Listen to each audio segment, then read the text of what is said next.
রক্তে রাঙা জুলাইয়ের পর হাজির হয়েছিল ভয়াবহ অগাস্ট।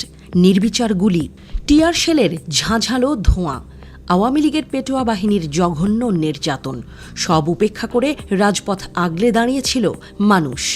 নারী, পুরুষ, দল, মত, ধর্ম, শত্রুমিত্রের ব্যবধান ভুলে এক কাতারে সবাই। কার গায়ের রং কি, কে দেখতে কেমন, কোনো প্রশ্ন নাই। কিছুই আটকায়নি গায়ের রং কিংবা কথা বলার ঢঙে।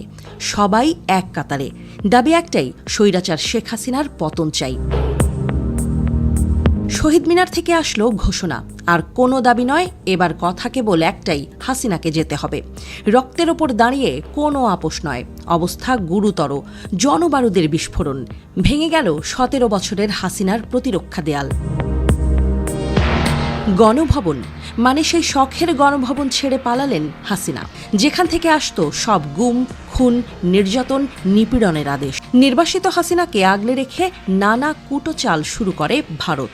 বাংলাদেশের অন্তর্বর্তী সরকারের ওপর চাপ সৃষ্টির সর্বোচ্চ চেষ্টা করেছে তারা। তবে ভারতের প্রাপ্তির খাতায় শূন্য।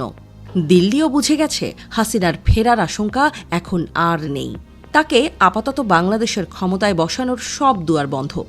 জাতিসংঘের মানবাধিকার বিষয়ক রিপোর্ট ভারতের শেষ আশার আলোটুকুও নিভিয়ে দিয়েছে। শুক্রবার নয়াদিল্লিতে ভারতের পররাষ্ট্র মন্ত্রণালয়ের মুখপাত্র রণধীর জয়সওয়াল সাংবাদিক সম্মেলনে বলেন, ভারত একটি স্থিতিশীল, শান্তিপূর্ণ, অন্তর্ভুক্তিমূলক ও প্রগতিশীল বাংলাদেশের পক্ষে, যেখানে সকল অমীমাংসিত বিষয় গণতান্ত্রিক উপায়ে এবং সমন্বিত ও অংশগ্রহণমূলক নির্বাচনের মাধ্যমে সমাধান করা হবে।